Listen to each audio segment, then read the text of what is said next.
Welcome to the Alpha Girl Confidence Podcast, where we are empowering youth female athletes to play and live confidently. My name is Shay, and each week I will bring you new episodes to teach you the strategies and tools that you need in order to live a confident, empowered life both on and off the playing field. Hey, what's up? Welcome back to the show. So today is Q&A day. I just made up a name for it. It's called Q&A Ask Shay.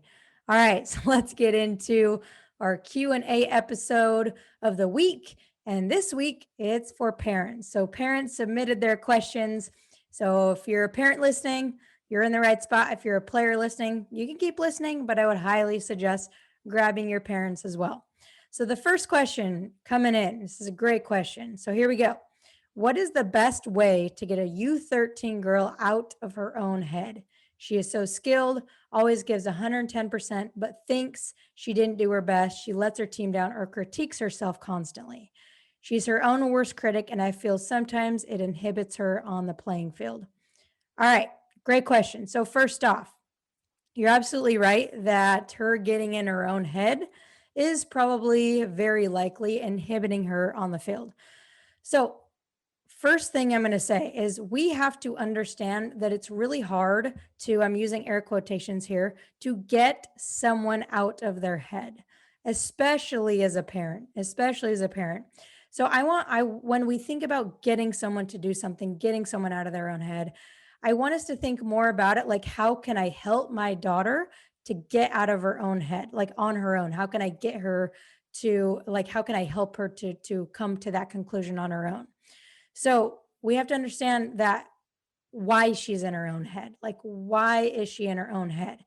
Is it fear of making mistakes? Is it fear of judgment? Is it fear of, getting pulled out? Is it like a lack of self-belief?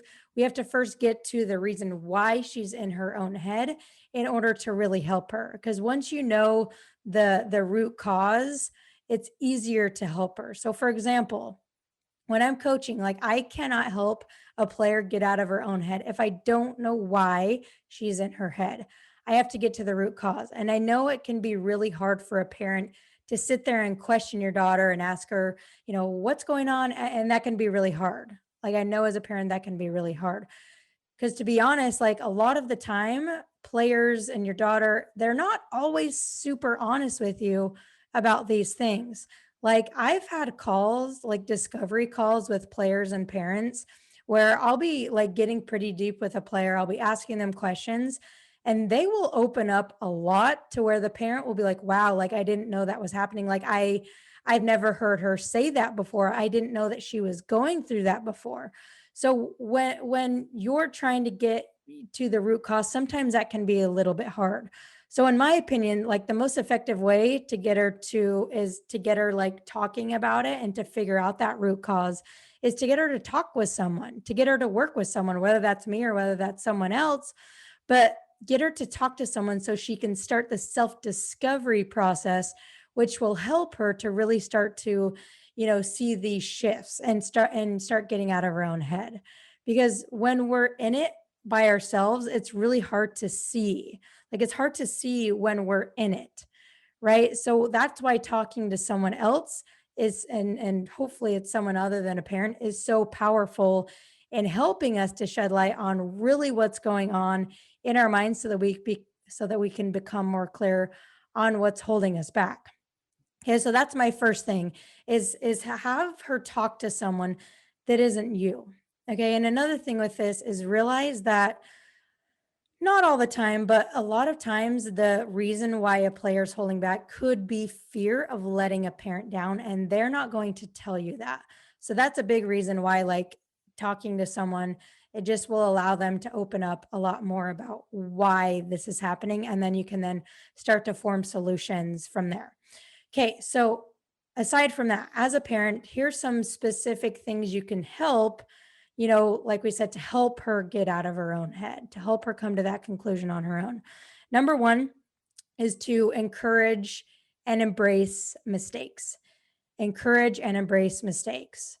Because more often than not, she's in her own head because of her fear of mistakes. Like, of all the kids I talk to, I would say at least 80 to 90% of them, they hold back. They are not confident. They are in their own head because they fear making mistakes. So as a parent, it starts at home. It starts with you. It starts with you being super, super encouraging and not just being okay with making mistakes, not just being okay with making mistakes, but embracing mistakes and encouraging mistakes. And I'm not just talking about related to sports, because we have to get her to understand that mistakes are fine, like the mistakes are good, that mistakes should be encouraged. We have to get her to understand that.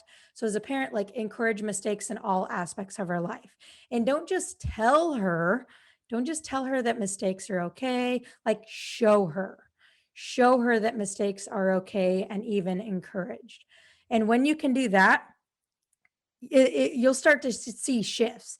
But understand that, quote unquote, getting someone out of their own head is a very long process. Sometimes it's not like this short thing that you're all of a sudden going to start, encouraging mistakes, and all of a sudden she's going to get out of her own head. Like, it takes a lot of time, right? This takes time. And by working with someone, like, it'll really help her to accelerate this process. Because again, as a parent, it's really hard coming from you to kind of help her through this. So find a mentor, find someone to help her go through this process. All right, so we're going to go through one more question on this episode, okay? Because this is a question that I think so many parents have. So let's go through this. So here's the parent asking, we have a daughter who does not like to talk about her competition either beforehand or afterwards. So, what are some things we can say to encourage her besides do your best and I'm proud of you? She says, I feel like such a broken record. All right. So, great question. And I wish my dad would have asked this question. So, key thing here is the question stated that your daughter doesn't like talking about the game before or after. So I'm sure there's a lot of you listening here who your daughter is the same. Like, she doesn't like talking about it before, and she doesn't like talking about it after. So my very simple, obvious answer is, well, don't talk about it. Like, if she doesn't like to talk about it either way, then don't talk about it. Right. So I'm going to get into my experience as a player. Like, I was the same way. I didn't like talking about it before. I didn't like talking about it after. I didn't like hearing do my best. It didn't help me. Like, it's not like it hurt me, but it didn't help me.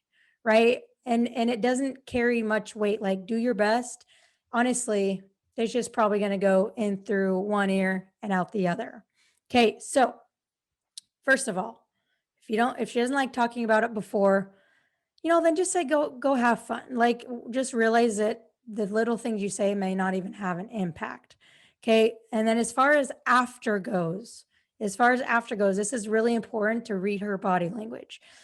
You can probably tell just by her body language if she wants to talk about it if she wants to talk about it after.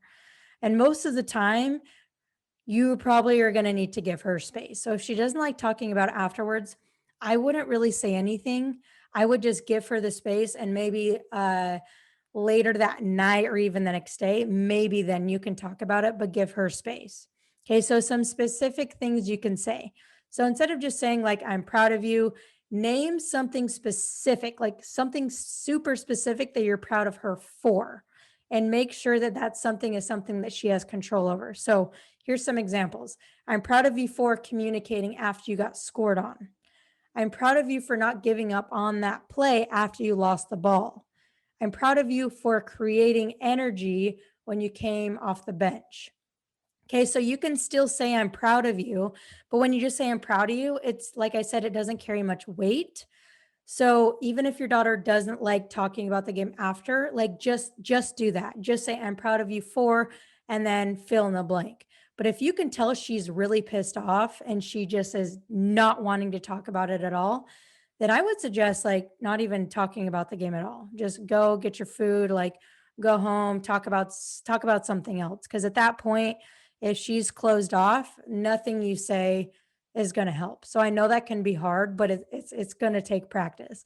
And understand that parents listening, like, this is something that I think every parent will say struggles with, in a sense of knowing like what to say and how to say it after the game.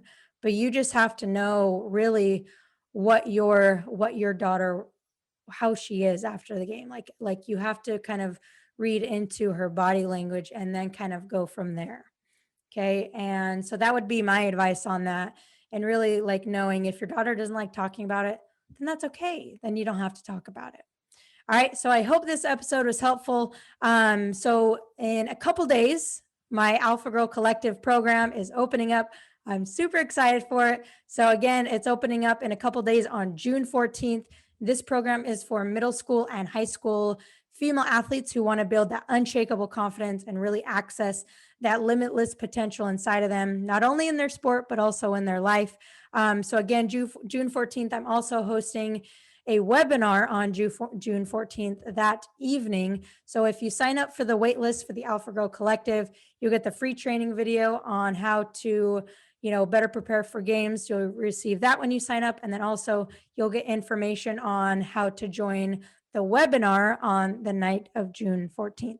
So I hope this episode was helpful. Again, if you have questions, every week we're doing Q&A episodes like this. So if you have questions, you can text in your question, just literally text your question to 844-928-3192. Again, if you have any questions that you want to be answered on the Q&A episodes, just text 844-928-3192. All right, thanks so much for listening, and I hope to see you on our webinar on Monday, and I'll catch you next week.